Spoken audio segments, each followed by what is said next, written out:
Hey, what's going on, everybody? I got my heavy hitters with me today, Darnell and Tyler. I'm Trey, and we're coming your way with the 8th edition of the Don't Kill the Messengers podcast. First thing we're about to get into is Manny Pacquiao and his comments that he's made regarding homosexuality. What do you guys think about it? First of all, what was the quote, and what do you guys think about it? Well, the quote here I have where he posted on his Instagram page or Twitter. Oh, his Twitter, I believe. He said, quote, "Have you seen animals having male-to-male or female-to-male relations? If you have male-to-male or female-to-female relationships, then people are worse than animals."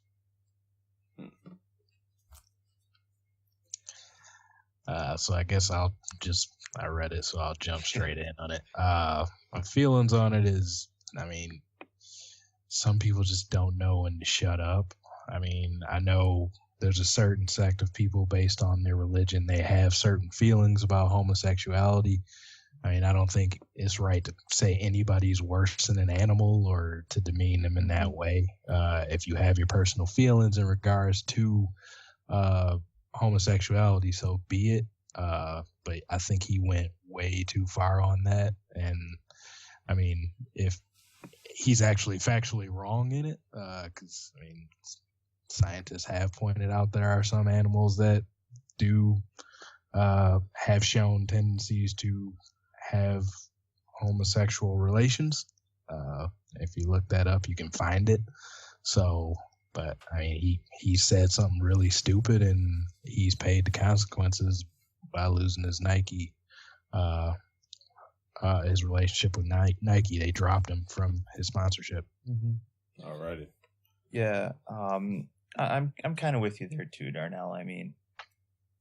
It's one of those things where, it didn't need to be said. He could have just said how he feels about the issue and left it alone. But sometimes when people start expanding is when they kind of find themselves digging a hole. Mm-hmm. And ultimately, this is one Manny Pacquiao couldn't, climb out of. And like you said, Nike dropped him, which, is a big deal. They're by far his biggest sponsor, most likely. And, I just feel like it was one of those things where, yes, he has, a religious background in Christianity. And he's not scared to say where he stands on certain issues. But I feel, I agree with you.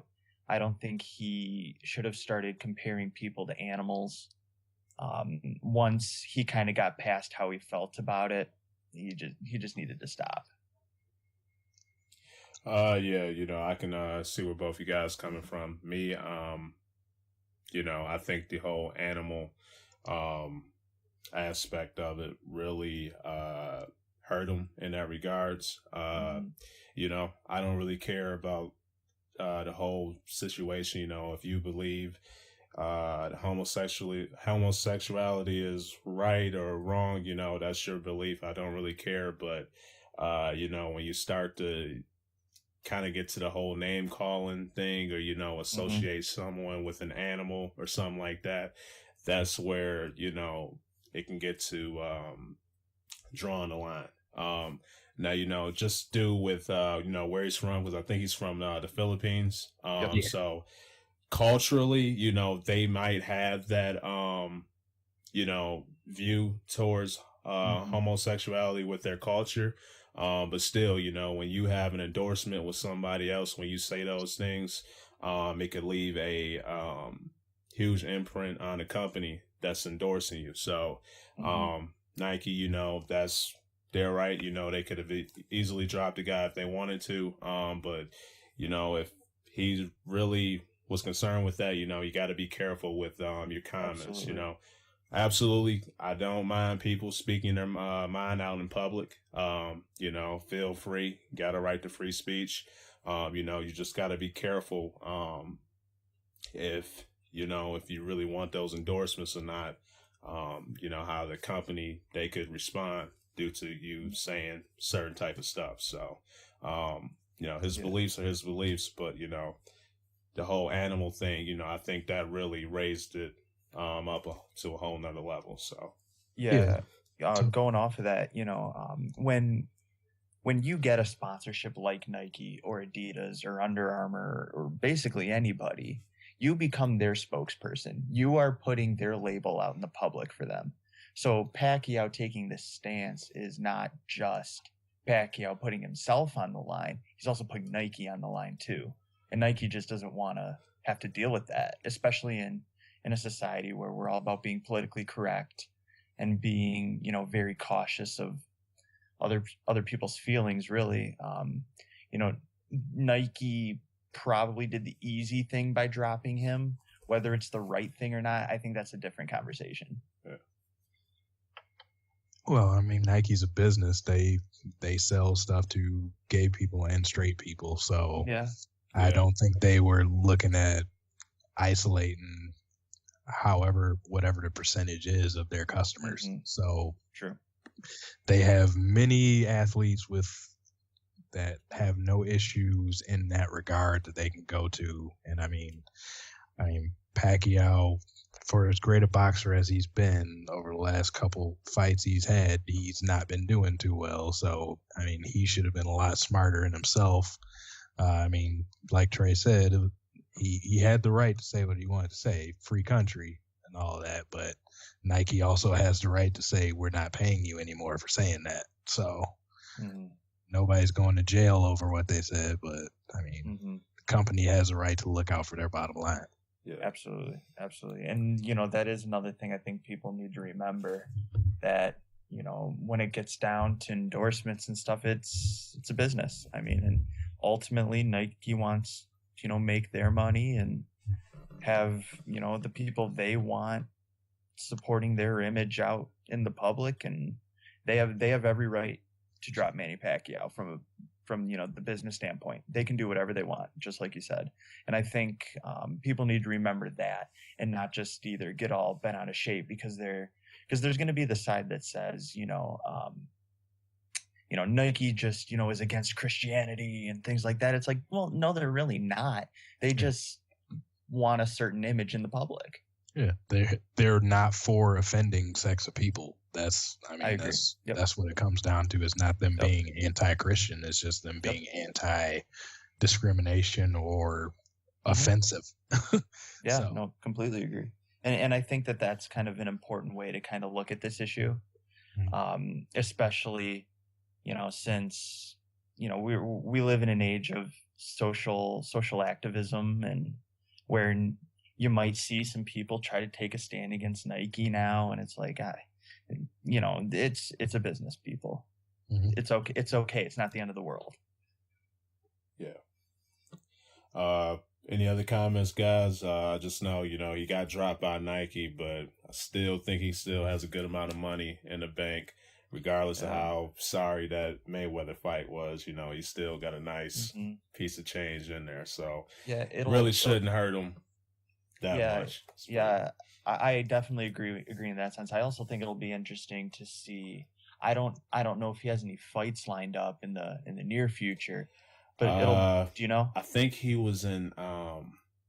He's expected to fight Timothy Bradley. Yeah, I think so. Okay, it'll be interesting to see if someone tries to pick him up, or if he wins, in a really good fight, if someone picks him up after. I think that'll be interesting to kind of keep an eye on. Yeah, now could y'all see somebody else, like a Under Armour or something, going after him?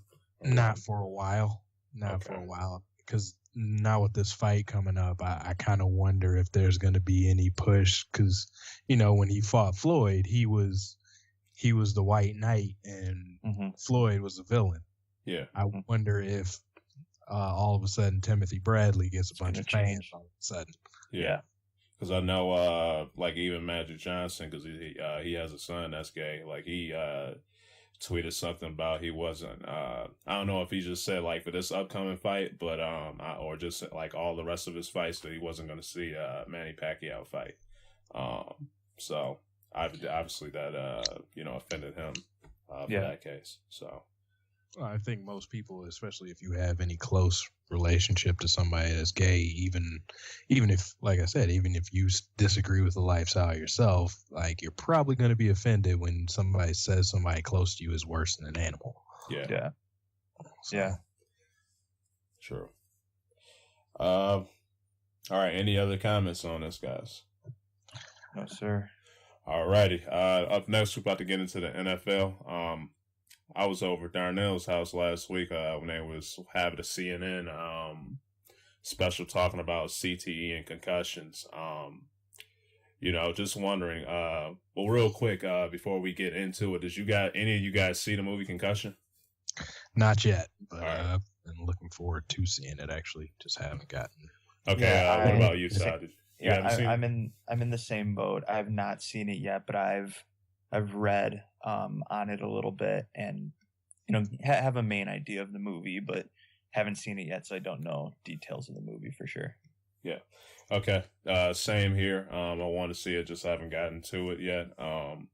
But just what are your guys' thoughts on this whole NFL concussions and CTE issue? Yeah. For me, it's a touchy subject for sure. A lot of it comes down to, our NFL trainers and doctors giving proper testing on the sidelines. I mean, granted, back in the day, as long as the guy said he can go in the game, he was in the game. Yeah. So I mean, now that they're actually doing some testing, they're trying to take steps to really try and protect these players. But the way I view it, it's football. You're going to get hit. You will most likely get cussed at least once in your career. I think what matters most is once you recognize a concussion, how you approach the situation after. Yeah. For me, it's kind of. Oh, well, you want to go ahead? No, go ahead. Okay. For me, it's kind of tough. Because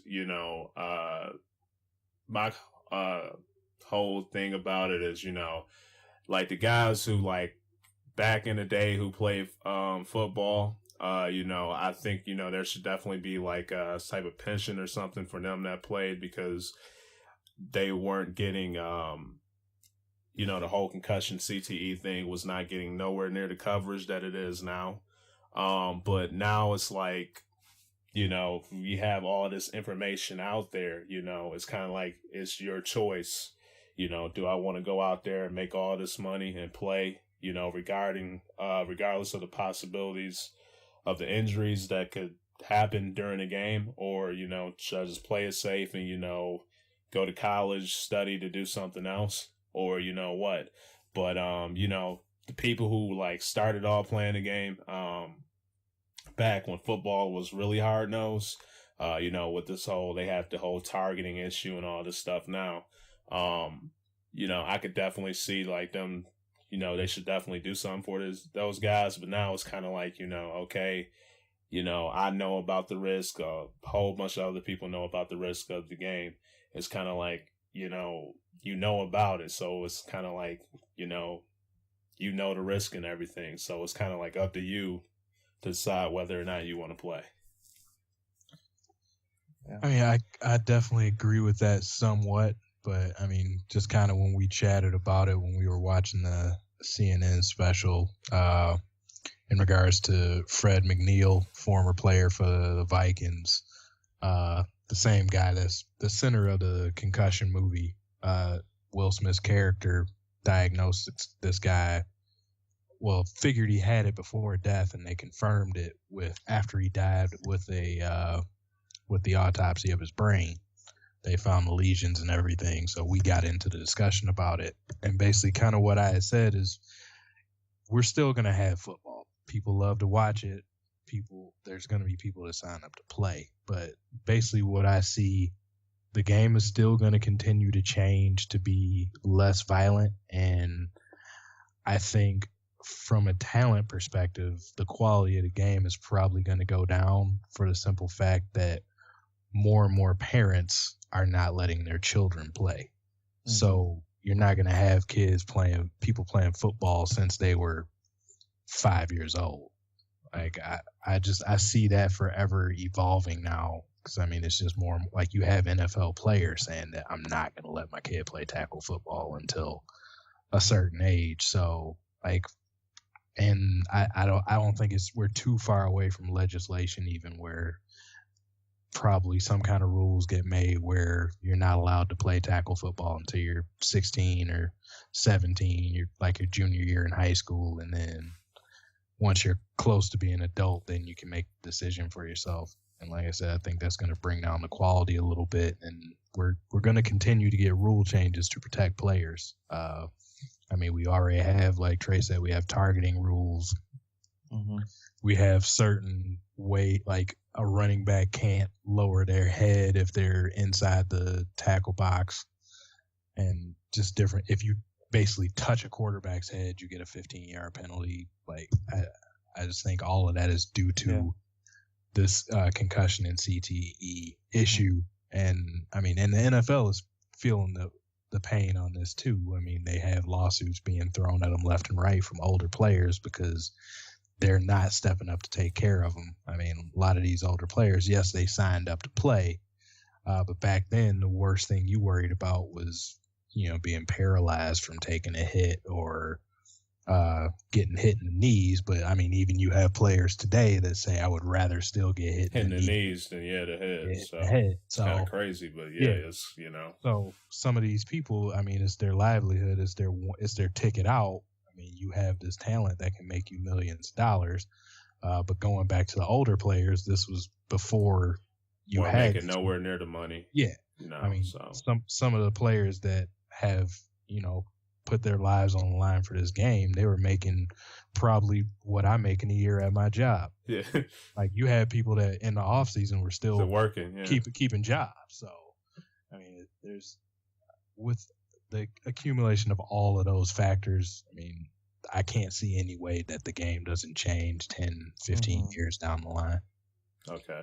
Yeah. Now, you kind of touched on it a little bit, but Tyler, like down the road, can you see the NFL being completely finished? Like no more? No. Okay. No. I think we all can agree that the NFL is America's number one sport. Yeah. Do we all agree with that? Definitely, yeah, sure. By far. Yeah. And I'm not even talking from like a dollar standpoint. I'm just talking just general popularity. Yeah. And I think that it would take a lot more than concussions, even though they are very serious. I'm not saying that they're not serious, but I mean, look at how many guys in the NFL know the implication of receiving a concussion and receiving multiple concussions, yet still go out there and lay huge hits and run across the middle on a slant route. Yeah. I mean, these guys know that one concussion could end their career, yet they still suit up every Sunday. They know. Yeah. They know. Now, Trey, I have a question for you because you mentioned on a few of the shows that you played football in high school. Yeah. When you decided you wanted to play, was, granted this was almost 8 years ago. I mean, it seems like a long time ago. 6 years ago. Anyways, it seems like a long time ago. But was concussions at all a concern for you when you decided that you wanted to play? Me being young, man, I felt as if I was like invincible in a way. And I played defensive end and I started off playing defensive end. Like my senior year, I played running back, so there was like a huge risk of concussions with running backs because always taking hits and stuff. But me being a defensive end, I didn't really have to worry about it that much. And plus, man, you seen our team play, dude. Our team sucked, dude. It was horrible. With me, I didn't have to worry about it. One of my good friends, Tim, he didn't. He got a concussion once playing the game. I think he was running through the middle, and a guy caught him when he was trying to catch the ball, so he caught it there. But like the craziest injury I know happened with him was like he broke his leg in like 3 places. His junior year. So Yeah, for I me, remember that. but yeah, based on my position, I didn't have to worry Mm-hmm. like the first couple years I played. When I was running back, it was different for me because, you know, on a defensive end, I'm always, you know, if I see the guy, I'm delivering a hit. So when you're the running back or, you know, you're going out there, sometimes they have me go out there, try to catch passes and whatnot. Yeah, I was a little bit more cautious. I had to really toughen up more because, you know, I would, me always focusing on usually delivering a hit on somebody. Now it's like when you catch the ball, you got all these people coming in trying to take you out.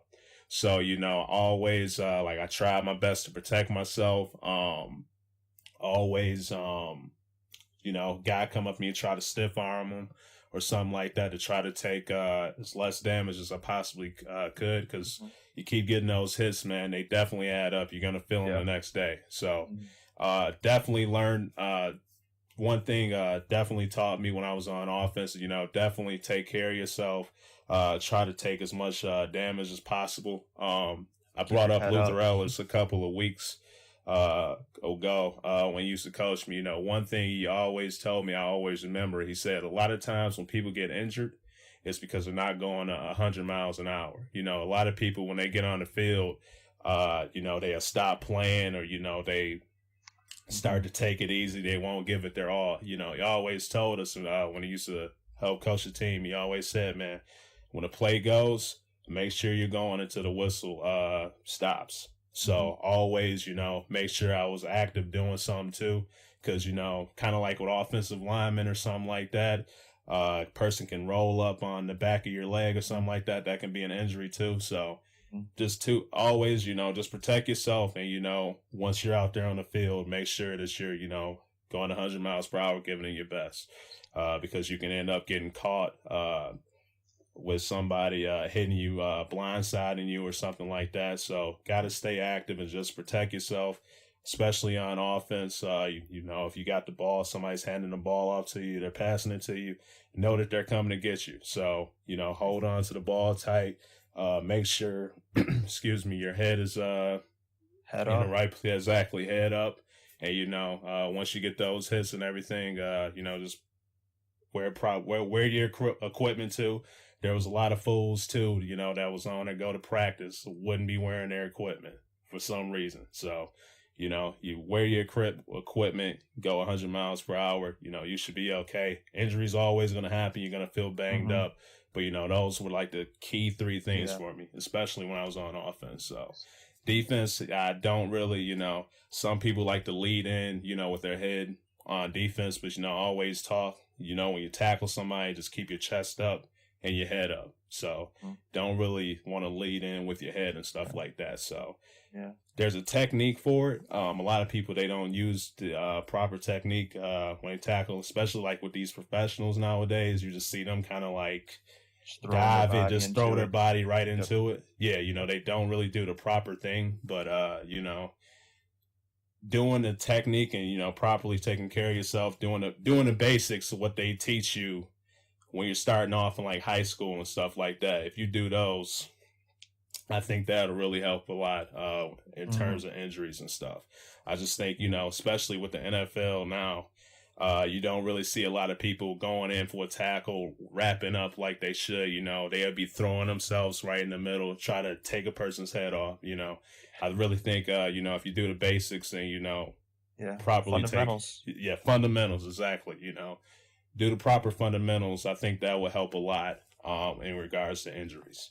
Injuries can still happen, you know, just like in basketball and any other sports. But, you know, in terms of just football, you know, do the fundamentals. I think that will help a lot in regards to whole injuries. So, yeah, I was actually just about to ask you about tackling technique to see, if you worked at keeping your chin up when you're tackling instead of leading with the helmet. Yeah, because like we, you know, how they would teach us how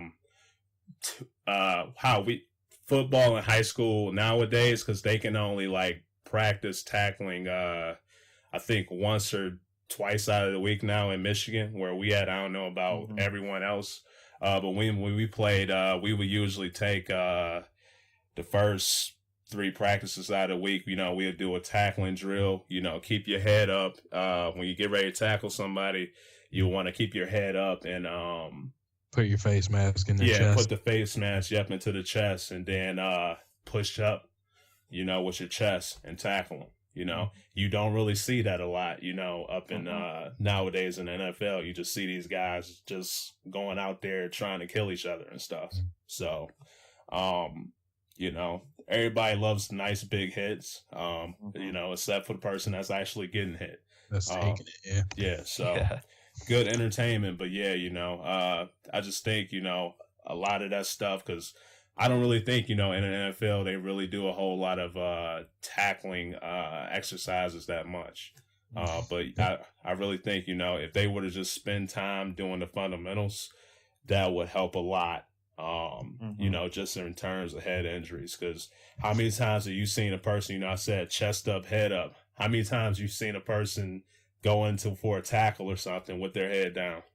Yeah, it's not proper technique at all. So really think that's a very underrated issue in the NFL in terms of technique and fundamentals. And then also a question for both of you. Just, especially like when Trey was talking about the offensive side of the ball, like it just made me think of just players I always like to watch. Like my favorite running back all time is Emmitt Smith. Like, I don't think anybody would ever question his toughness, but I always do recall just him always trying to be smart. If he was near the sideline and knew he could not get an extra couple yards, go out of bounds. Yeah. But, some people just have a mentality if somebody does that, they're scared of taking a hit or whatever. Yeah.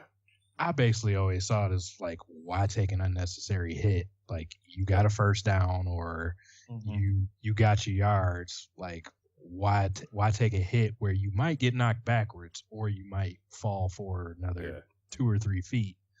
I was just wondering what you two think on that. I definitely believe in playing smart.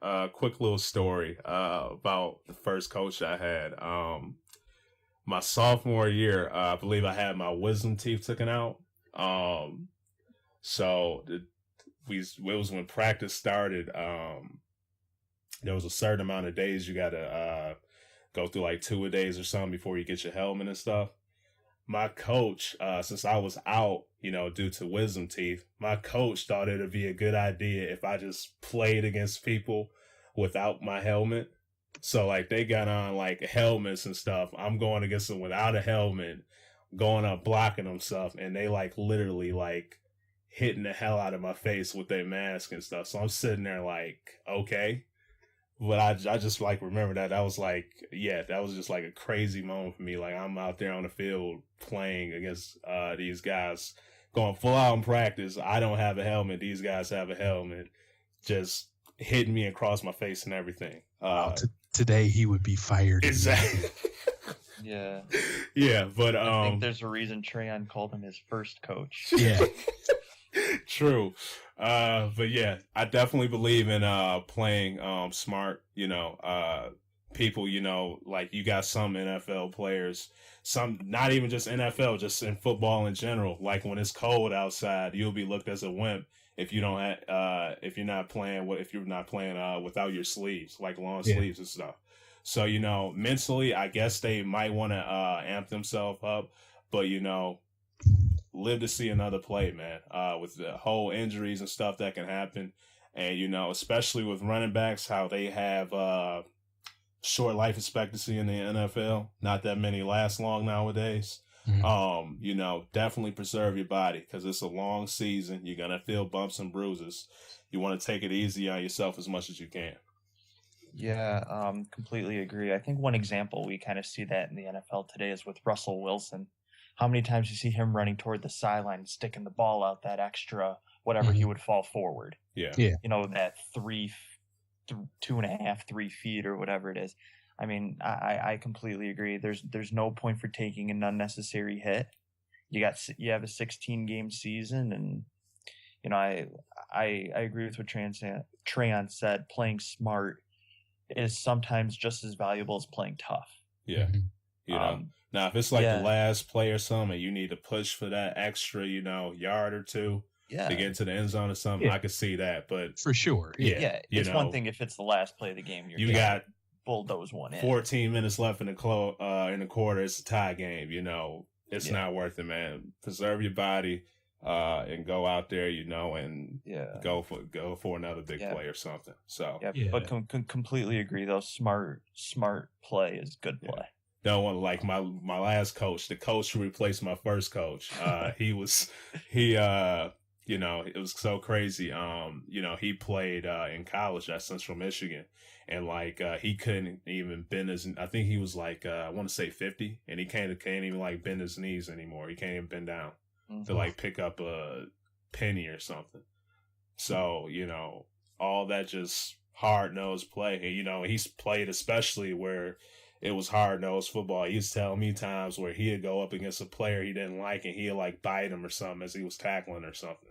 So complete hard-nosed football, stuff he would definitely not be able to get away with now. But, just preserve your body as much as you can. Play smart, guess what, if you didn't get the touchdown on first down, you got second down, punt it if you have to, there's some stuff, your health is more important in a football game. So,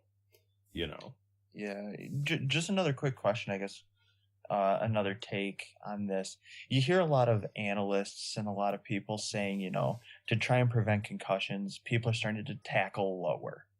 Starting to tackle around the waist or around the knees. We saw a lot of ACL and MCL injuries this year in the NFL. To name a few, Jamal Charles was an ACL, I believe. I know. Gronk 2 years ago? Yeah, Gronk a couple of years ago. We had Steve Smith for the Ravens this year, who was having a great year. Yeah. AP a few years ago. So my question is, do you guys think the idea of tackling lower is not the answer? Because then that would just lead to more ACL injuries. That's what I think. This is what I would say. I think tackling lower will just lead to more ACL injuries. Me being a defensive player and this whole targeting issue, if it was me on that field, I'd be like, okay, y'all calling me out for this targeting issue, for this whole targeting thing, I'm going to take out their legs. That's just me being a defensive guy. A defensive player, I don't think they would care, that much about. I understand it's one of the only logical solutions, but then if we start having an ACL problem, then is it going to be a whole nother concussion? Again, possibly. I don't think there's any other way as far as skill position players. You have to leave their legs open to be hit because I know players will argue it to the death just because it's their paycheck on the line, but for your life, you'll do better if somebody tears your knee up versus if you get cracked straight in the head to the point where you're crapping yourself when you're 45. So, it's just there's no other way. You have to be able to hit them in the legs if you are going to get 15 yards every time you go high. And in some cases, you're getting freak of nature players, like I was saying with Gronk. Players started saying, it's I can't tackle this guy up top, so I have to hit him low. Yeah. And it's just that's the case. If you start throwing flags for hitting knees too, then you might as well just play touch football because there's nowhere else to hit them. Quarterbacks, you've already made that rule where it has to be between the knees and the shoulder blades that you can hit them basically. So, I can deal with that since they're usually stable. I do think it's a little bit of an unfair advantage for a mobile quarterback like say a Kaepernick when he was doing well, or like a Russell Wilson or something like that. So real quick, with that rule, is that just if they're in the pocket or just in general if they're taking off running too? After they get out of the pocket, you can hit Okay, just checking. Okay, but go ahead. Yeah. Just with those players that know that you can only touch them in certain ways, and they, when you're at that level of athlete, your reflexes and everything are peak level. Yeah. So, if you see somebody coming and they know in the tackle box they have to hit you in a certain place, I still think that makes it harder to get a sack as well. It gives them a little bit of an advantage. But once they hit that corner, they're fair game to hit them where you need to hit them to bring them down. But Yeah. but you can't just make a league wide rule like you have to put a tackle between somebody's knees and shoulders, or else. I mean, and I completely agree. I don't want it to sound like I'm coming off like, maybe we need to start throwing penalties for knee tackles. I'm just saying, like, is it just coincidental that we're starting to see some more ACL injuries, or do you think it is? Possibly, you know what I mean? You know what I mean? It's not a coincidence at all. It's just, I mean, the sport is hard. You have people crash, like, what do they say? A running back, basically in their career, they go through probably 1,000 car crashes. Yeah. So I mean, it's just, that's the sport. I mean, you can't change that. So if the object is to hit somebody with the ball and take them down, if you can't lawn dart yourself at them and hit them up high, logically you're going to have to go take their legs out. Like I said, with some of these players that are getting bigger, faster, stronger, you got tight ends with wide receiver speed, linebacker size. You have to hit their, like, that's the only plausible way to bring them down, is to hit them in the legs. Yeah. So it's just the natural progression. So we're gonna start moving away from concussions, and you're gonna start losing a player or two for the whole year because they tore their ACL. But on the bright side of it, it seems that the science on repairing these things is getting a lot better. Players aren't totally losing a step. I mean, Gronk is still AP is still AP. Yeah. I don't know if you saw, but last week Jamal Charles was jump roping already, and he went out like mid-season. So I mean, it had only been 5-6 months tops, and dude's already jump roping. Yeah, like he's doing pretty good. Yeah.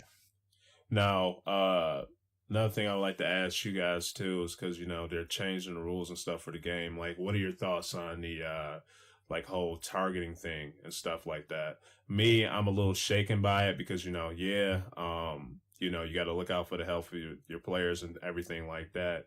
But sometimes, man, when you just watch it, it's kind of like, these guys being so fast, so big, so strong, it's kind of like, them going full speed at each other. Sometimes it's like, what else could they have done? You know, and me, I love the big hits. I love defense. Nothing like me to just watch a great defensive game. But like I said, the whole issue, these guys being faster, bigger, stronger, coming both running in towards the middle, sometimes they throw it, it'll kind of be like, how else could a guy, have hit him, but I think targeting's a big gray area.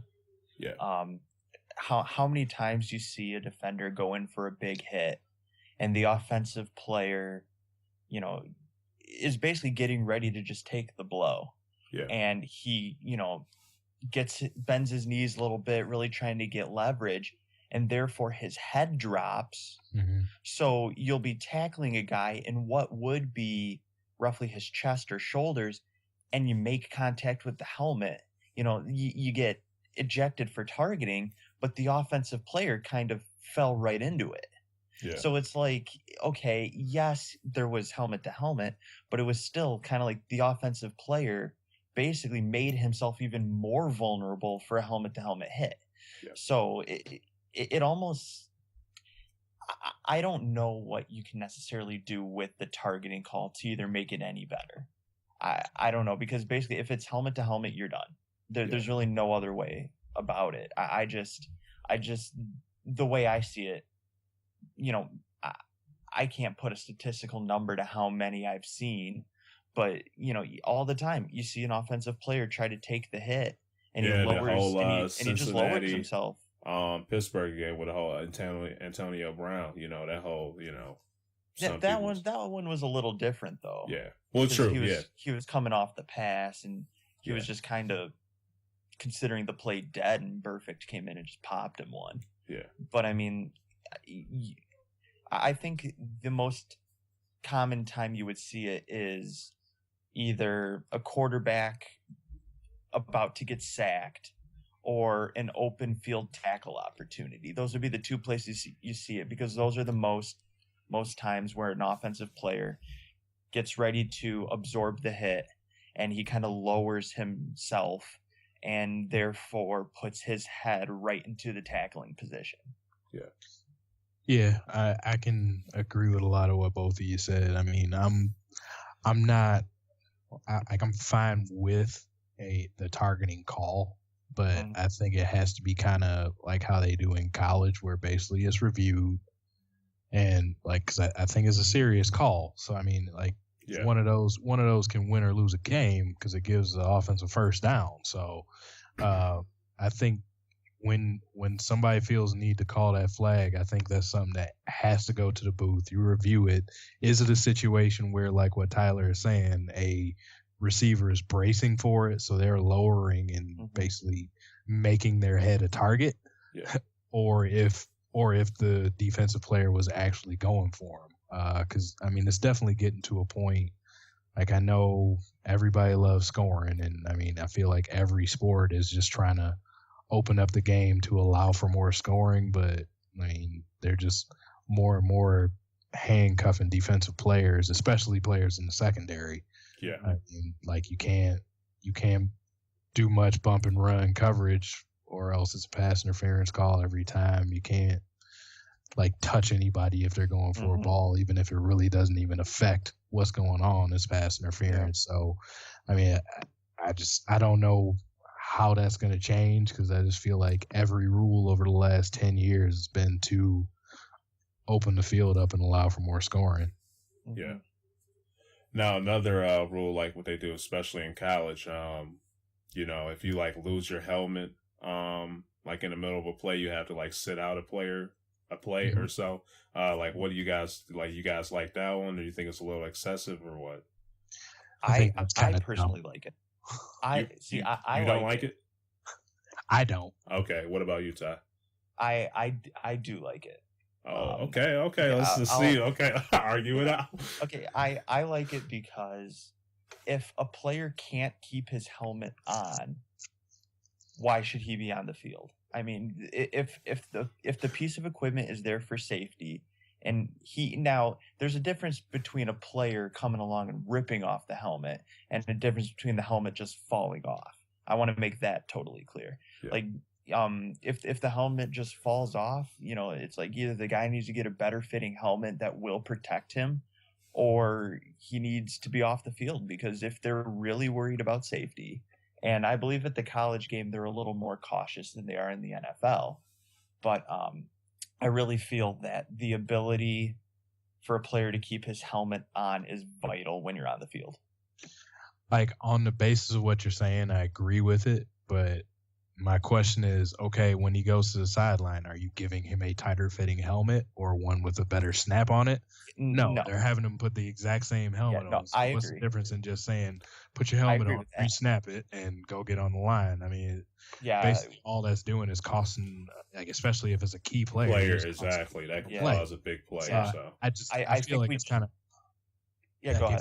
If you're not going to say, go get better equipment, like, if you're making it that strict, okay, you're protecting the player. I'm not going to have a whole big issue with it, but as long as it's still go to the sideline and strap your the same helmet back on, I was like, why? I mean, I could do this in the 35 seconds I have before the play goes off. Yeah, I think we just interpreted that question differently.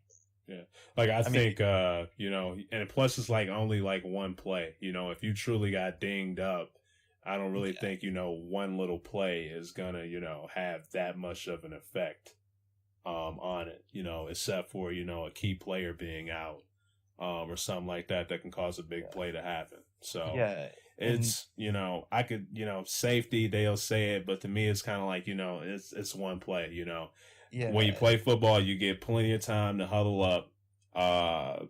They gotta, you know, reposition the ball, you know, while you're in the huddle. And plus they have equipment timeouts too. So, you know, you have all the time, you know, to get that little, like, you know, helmet issue up or something like that. Now, if it's like a serious hit or something, you know, a nice little hit that caused you to lose your helmet, and, you know, you want to get them over there and say, hey, you know, what day it is, or, you know, whatever like that, you know, ask the guys, you know, make sure that he's all right. I can see that. But, you know, just, you know, helmet just flies off, and, you know, you just got to sit out and possibly watch, you know, your defense or offense, have a big play happen to him. I don't really like that in regards to that. So yeah, and kind of going off of what you and Darnell practically just said, I've seen multiple games where the commentators go, "That's the fourth time his helmet's fallen off." It's like, at that point, who cares? yeah, we're not sitting there going, man, his safety is really in question. All we're saying is, all right, I hope this next play's a run play so nothing big happens and he gets back out there. yeah. So in that sense, I completely agree with you guys. Alrighty. Any other comments on this particular cold concussion CTE issue, guys? I think we covered it pretty well. Alrighty. Up next, we're about to get into the NBA. Had a big issue middle of the year with David Blatt being fired. Do you guys think the Cavs are doing better with Tyronn Lue as coach? You think it's about the same or what? Yeah, I think it's the same. I think it's the same. I don't. The head coach of that team is not what's gonna make that team run. What's gonna make that team run is the leadership and the play that LeBron James is gonna bring. A lot of times people have said LeBron's the coach of that team. LeBron's practically the GM of that team too. I don't think whoever gets the head coach label is going to do anything different with the team than Blatt did, or what Tyronn Lue is going to be able to do with the team. They're going to look to LeBron James to see what he's going to be able to bring and what he's not going to be able to bring, and try to plan based off of that. I mean, Tyronn Lue may have a better reputation with the players. Maybe in that sense, in terms of a chemistry, they may be a little better off. But in terms of what their overall record is going to be or their style of play, I think it doesn't matter who the coach is. Yeah, I totally agree. I really don't see any difference outside of the players may like him a little more. I mean, that maybe that'll give him a game or two extra during the season where they're not falling out with him and falling apart because they don't respect him.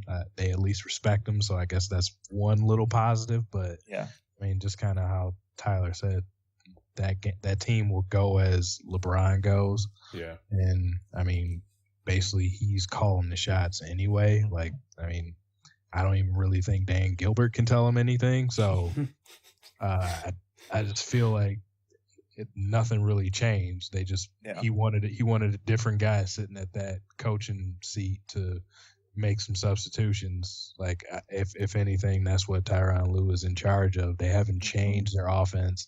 They haven't changed their defense. Yeah.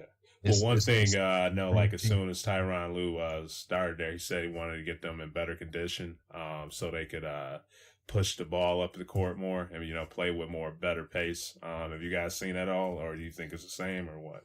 Well, if that was what he wanted to do, I don't think it's working very well, because when they lost to the Pistons last night, LeBron James' excuse was that he was tired. So yeah.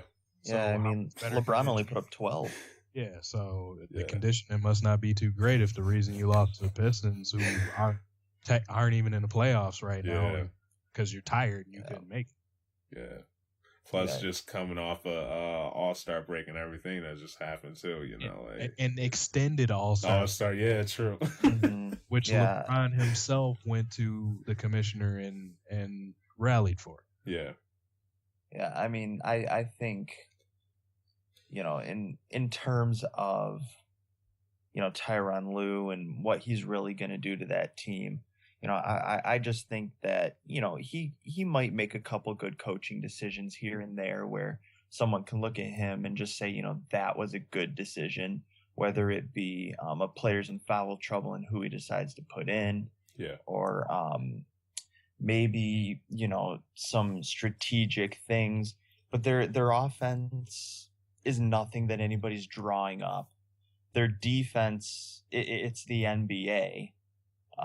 There really is no defensive plan outside of very situational things like, I'm referring to. So it would take something very situational for Tyronn Lue to really get noticed at all, really.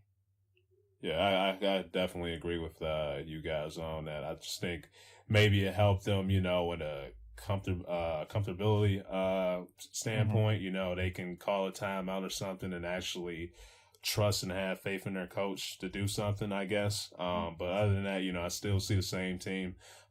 Still see a little flaws by them that they could improve on. Didn't really see that much of a difference between Lou and Blatt. So, you know, again, maybe they just feel more comfortable with him being a coach. I don't know. Well, I don't know what difference they want to see. They're already first in the Eastern Conference. Everyone's still picking them to win the Eastern Conference. Yeah.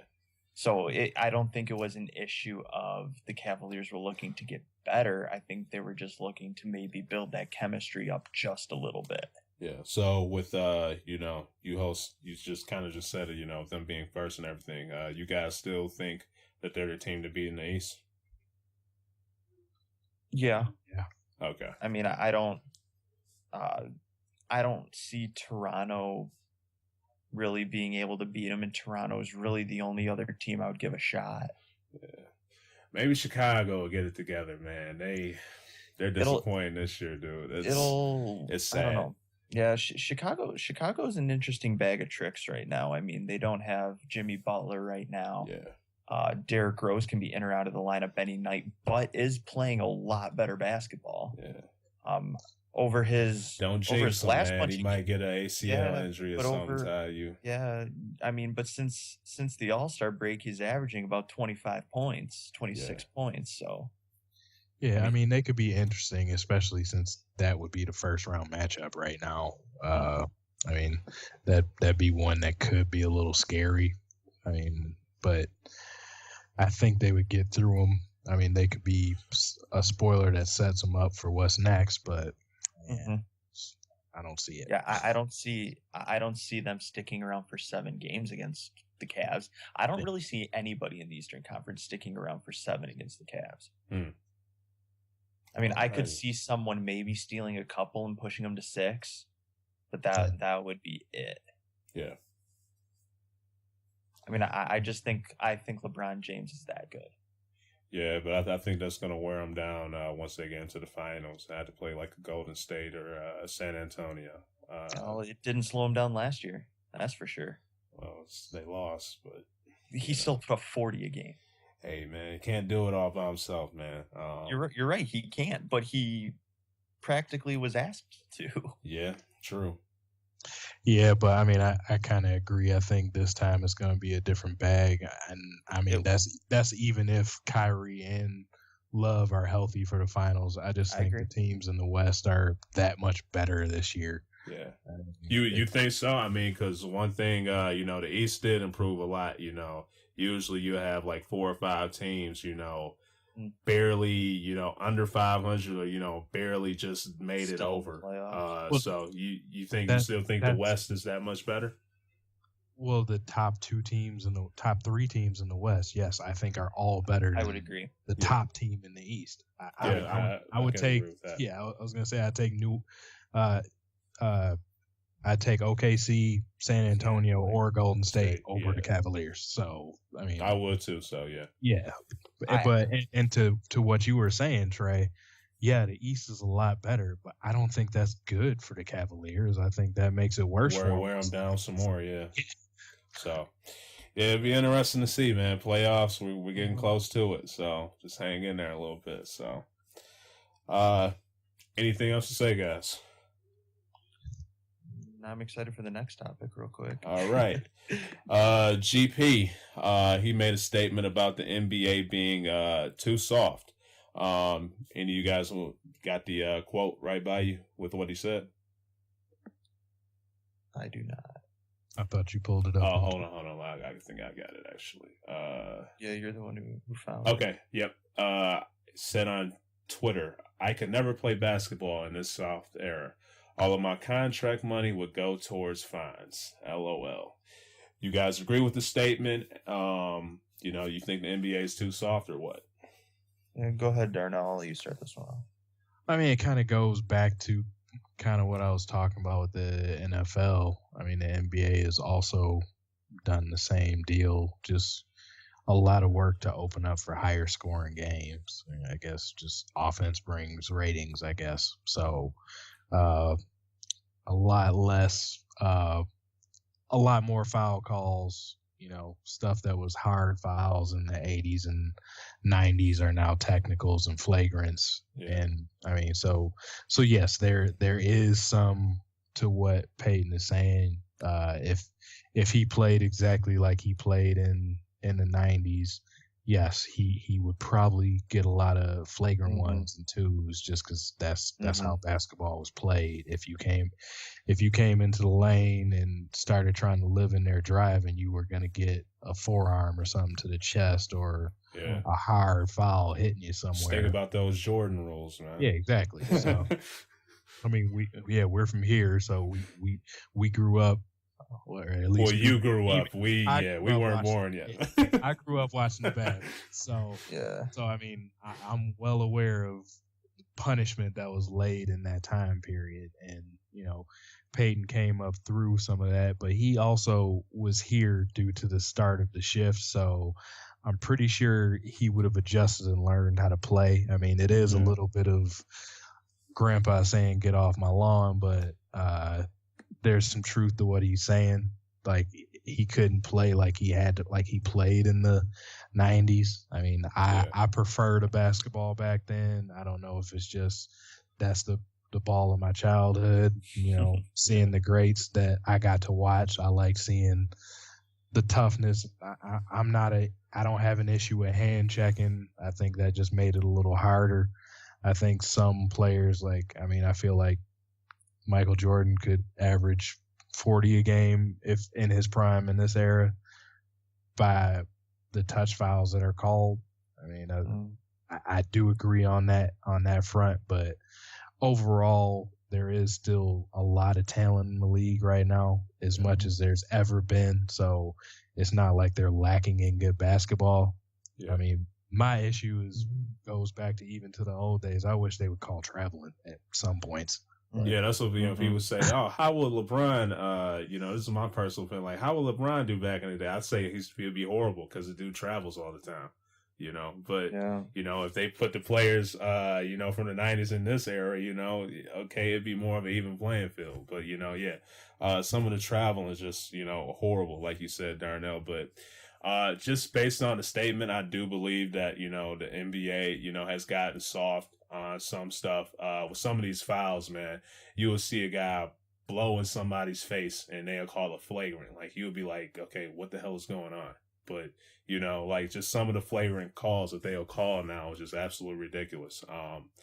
My opinion. But a little bit, I kind of do think, like the statement that Gary put, it could be kind of disrespectful, to call this game soft. With some of the guys that play, just think about some of the names that played during this era, Tim Duncan, Kobe Bryant, LeBron James, Shaq kind of played like when it was starting to, get to this. So, here's some arguably some of the top 10 players in NBA history, that have made plenty of money, during this kind of type of era. So, plus you had J. Kidd was making money when it was starting to make that shift. And not even those guys, you got Chris Paul's, some of the players he would be going up against: Chris Paul, Russell Westbrook, Steph Curry, to call these type of caliber players, say that they kind of play, in a soft era, I think they would kind of take, a little offense to that, because some of them, I strongly believe they'll say, okay, I think I could ball against Gary Payton. So, with some of the rules, I can agree with them on that, but with some of these players, how they dedicate time to, work on their craft and get better, I think they could take a little offense to that. And I think, someone would be saying to themselves, what, I think I would be balling against GP if I was to play against them, in the 90s or whatever. Mm-hmm. So, like I said, I agree with it, but, it could be offensive to some of the players, that worked their tail off during this era. They should take offense. Yeah. Yeah. Yeah. You both hit on a lot of it. Completely agree. I do think it is soft. I mean, one thing I think we need to look at is the college game, with the college game being a step toward the pros. you can barely play defense in the college game now. I mean, if you this have, year's been horrible. I know. If you, now I haven't been. I haven't been watching. I'll Like, fill what you do in what do you guys mean about that? I need to When step my game up. one clear example is if you're in the post and you are, the defenders or the offensive players backing you down, and you have an arm bar on him, automatic foul, no question. You can just be standing there with your forearm on his back, and it's an automatic foul, no question. Yeah, a lot of times you'll see defense up near the top of the 3-point line, and a player will put his hand on the defensive player will put his hand on the offensive player to just kind of check him, keep him in front of him. That's a foul. Can't touch him. Wow. I mean, it's very tough to watch college basketball at the time. Okay. Now, like, based on what you saying, like, would you say is softer, NBA or NCAA? Definitely college. Okay. College is definitely softer than the NBA. But what my This point, year. This year, correct, okay, correct. Yeah, Correct. last year they still, the refs will swallow their whistles on some stuff, because I mean, Correct. like especially my school. college refs will swallow their whistle. Yeah. Okay. Like, all right. because I mean, how Izzo's defense is, like, he builds his teams on tough defense, and that's what got us to deep last year, was just how we play aggressive, tight, strong defense. The first half of this year, I swear I felt like we were in the double bonus, like, within 10 minutes of every game. Yeah. It was just like, what is happening? Like, yeah, can't touch anybody. Like, Tran, here's how bad it got. It got to the point where Michigan State started practicing with towels in their hands so they couldn't put a hand on a defender. Yeah. Are you serious? Yeah. Dead Oh serious. They would have to man. play defense Dead serious. holding a towel above their head, so it would only be shuffling to stay in front of people. Wow. Yeah, so, basically, I got into all that just to make my point that if the college game is a transition to the pro game, it's only going to get softer and softer because of how the guys are forced to play in college. Yeah. Either someone's going to have to come in and toughen them up in the NBA, or the NBA is just going to have the realization that the players coming in will take a few years to gain toughness. Yeah. Because that's just how it's gonna be. On kind of like a separate note here, the 30 for 30 bad boys totally exposes anybody to the rough and tough defense that was played in the 80s and 90s. Yeah. Bill Lambier and Robert Parrish, they didn't even call a technical on that fight. Yeah, Rick Mahorn, all of them. Yeah. They all played hardest defense I've ever seen. Like, those guys should have been in the NFL with the hits they were putting out there. I mean, it was unbelievable, the stuff that you could do in the 80s and 90s and get away with. Unbelievable. Yeah. Like, to today, you'd be looking at suspensions. Oh yeah, definitely. No question. I mean, the closest thing I've ever seen to that kind of basketball was the 2004 Malice at the Palace. Closest thing I've seen to it. The Malice, my boy Ron Artest, man, Meta World Feast. And people were suspended for seasons there. I know. Yeah. I know. Like I said, do you guys remember the clip of the Pistons Celtics in that Bad Boys documentary where Robert Parrish is basically forearm Bill Lambier across the face and got into a fist fight? Yep. There was not even a technical call. Yep. It was just play on after they broke it up. Wow. Yeah. That both of them would have been out for a year if that happened this year. Yeah. Yeah. I mean, I think another way we can look at this right now is, well, I think you see it most with LeBron James right now, the quote unquote superstar call. He goes to the bucket, someone kind of puts his arm in the way and they're giving him. Well, LeBron, I mean, a lot of people, when they was a star, man, they would get calls, that's Jordan, Kobe. Jordan would get him later in his career. Agree with that, Darnell? Every time he played the Pistons in the Eastern Finals or in the playoffs, they were putting a hurt on him, no matter when it was. And superstar calls in the 90s, it was more so a late fourth quarter type deal. Like, you give a star the benefit of the doubt in a tight game if they might get hit, and usually it really was a foul because you could basically tackle somebody back then. Yeah. But now it basically starts in the first quarter. Like Mhm. basically, But I can agree sending though, a message to the because defender like you stay away from him. some of the stuff LeBron, you know, with these flops and stuff nowadays, some of the stuff's just horrible. Like you saw that I showed you that one with Kevin Garnett, right, Darnell, where he and he got a foul call. Yeah, it's just and like I mean I don't dislike LeBron. I'm not trying to pick on him, but I mean with how big and strong he is, and he knows he gets calls, he uses it to his advantage. Like smart move. I mean, absolutely. Yeah, if they're gonna give it to you, take it. But I mean, he lowers his shoulder every time he goes into the paint and basically becomes a tight end or a running back. He's a bulldozer. Yeah, and just if you touch him, he's gonna go and wave his hands everywhere, and it's just like, dude, you're the heaviest dude in the NBA. Like, that was not a foul. Yeah. But he gets it. Yeah.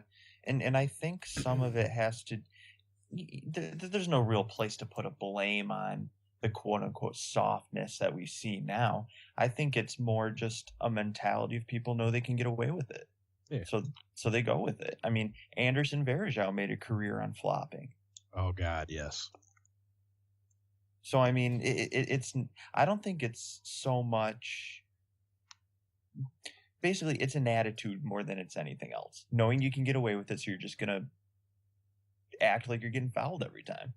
Well, and it's taking advantage of rules. I mean, yeah. Like, I mean, I'll agree. We got rules now. You got defensive 3 in the key. You can't hand check. If your arm goes over somebody's face or head and you don't make any contact with the ball, it's going to be a flagrant 1 or 2. Yep. It's just all of that kind of stuff. You have no quote enforcers in the NBA anymore. Like, so it's not like there's no, you get in there and you send a message real quick, you take 2 or 3 quick fouls and we'll sit you down. Like, that's you lay one of those fouls on somebody now, you're going to be sitting for a game or 2. Yeah. So it's just it's partially the NBA wanting to change the culture of the game and the players adapting to play that way. I don't blame the players. It's just they're taking the cards they're dealt. They have to play this way now. I mean, if they decided tomorrow to go out and start playing physical basketball, I think they're capable of it, but it's just everybody's going to foul out. Yeah. Yeah, sure. Couldn't agree more. I mean, I think, and I think a lot of it does come down to a safety issue, but more so in terms of we're not going to see like bad boy defense. Yeah, that's a safety issue. In terms of hand checking, that's more of score. Yeah, and in reality, in the college game and the pro game, it slows it down. It really does. I mean, hand checking slows it down. You're saying? Yeah, calling the foul. Oh, calling all these little tic tac fouls slows the game down, which people don't want to see. But like you said, it gets teams to the free throw line a lot faster. Well, yeah, and it gets games into the 90s and 100s, and people feel like it's more. Even though it makes the game longer, they feel like it's more fast paced because it widens, spaces the floor out, and opens up lanes. You get more dunks, but you get more free throws. Yeah, like one thing I really can't stand is the whole 3-second rule.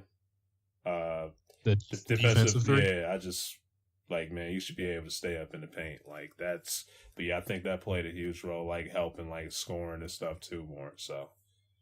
Yeah, I mean, at that point, you can't just have someone standing at the rim. You know. Well, yeah, I mean, there's no zone really in the NBA. You can play some sorts of matchup or whatever, but yeah, defensive 3 in the key is gonna pretty much prevent that. Yeah. But interesting, like on the other side, just one of the detriments to how many foul calls are made. Teams are also defensively taking advantage of this based on if you have a horrible free throw shooter on your team. Yeah, like I was going to ask you guys, like, what are your thoughts on like the Hack-a-Shaq, Hack-a-Howard, Andre Drummond?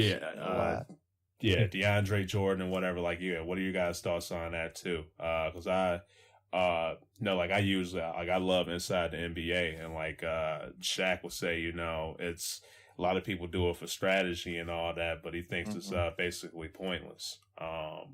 You guys think they should make like some type of rule for it? Or you think it's just smart or what?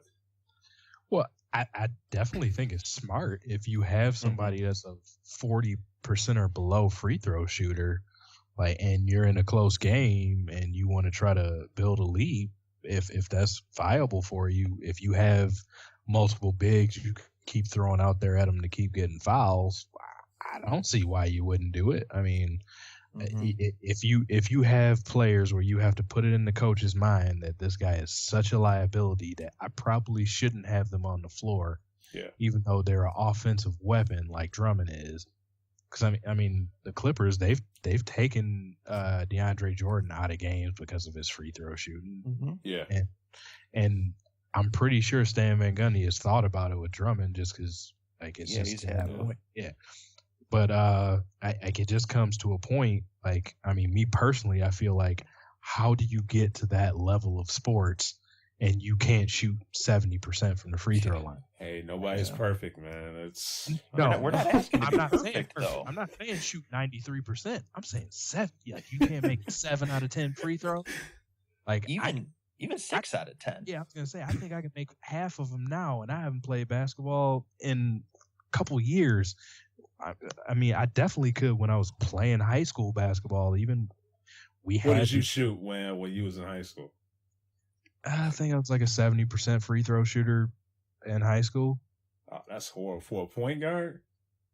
I'm sorry. I'm not playing P1 ball, am I?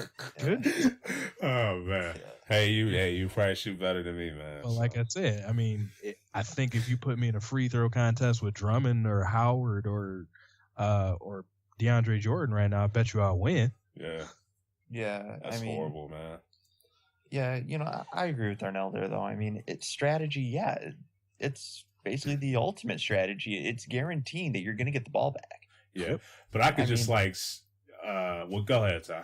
Yeah, I mean, the only thing is you have to be selective of when you do it because you only have so many guys on the bench. I mean, you can't pull someone out of the crowd, throw a uniform on them, and have them go foul whoever you want them to go foul. But I mean, earlier this year, I believe it was Andre Drummond. I forgot who the Pistons were playing. May have been the Rockets, but anyway, they had a player come off the bench and foul Drummond 5 times in the matter of 9 seconds off the ball. What? Wow. Yes, unbelievable. I mean, it's hard basketball to watch. From it's not enjoyable. It's not enjoyable. Yeah. But like, I just wonder like how much Drummond, DeAndre Jordan, or Dwight Howard, those guys. I wonder how much time they actually devote and practice to work on their free throws. Because I think with Shaq, like what they said about him was that like he spent a lot of time in practice shooting them, but somehow they just didn't correlate into the game. They use sports psychologists, but even with Shaq though, like, it got to a point late in his career where if you did that to him in the fourth quarter, somehow he would make free throws. Yeah. So I can at least deal with that. If they're going to do it late in the game, if you can make the free throws and make them stop, you accomplish the goal. If you shoot 40% the rest of the year, if you can shoot 60 or 70 in the fourth quarter, I'll take it. Yeah. But these guys can't do that. It's horrible. Yeah, I mean, I don't know. It's definitely a mental thing. It's a mental block. Yeah. I mean, it's like, I just don't get what it is. I mean, I don't know if it's just once you're over 7 feet, you can't shoot free throws well or what, but I'm sorry, you're paid to play basketball. You should be decent at every aspect of it. Yeah. If I'm giving you a max contract, especially I want you at that level, 70% from the line. Especially at that level. Yeah, for sure. Definitely. Yeah, I don't know. It's that whole fouling thing is just bad basketball. Yeah, if smart. the NBA turns to that and we start seeing that every game, people won't watch. I mean, I could almost guarantee. Yeah, they'll be forced to change the rule just to keep viewers. Yeah. Like at least you have like some decent, bigs that could make a decent amount of free throws. But it's bad. Yeah. Well, yeah, I mean, you don't have to worry about Tim Duncan getting fouled in the game. Yeah. Yeah. That's what makes him one of the greats, man.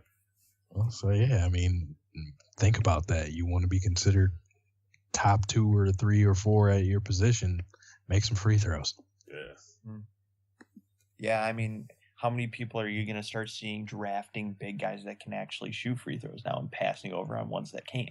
Well, it's a small ball now, man. Yeah, you're right.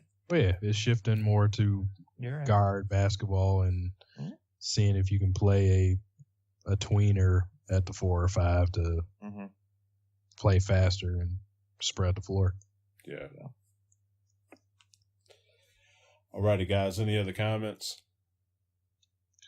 No, sir. Just want to give a huge shout out to Monty Williams' family, man. I saw the video of his eulogy. Great video. He handled that with such class, man. And, anybody else out there experiencing death or whatever, heart goes out to them. But very classy how he handled the whole situation of his wife passing. Great, classy individual. So shout out to him for that. Very inspiring to see. But other than that, you guys good? Yes, sir. Yeah. Alrighty. Get ready to get this up. Catch you guys next week on the next one. So. All right. All right. We'll see you guys. All right. Peace.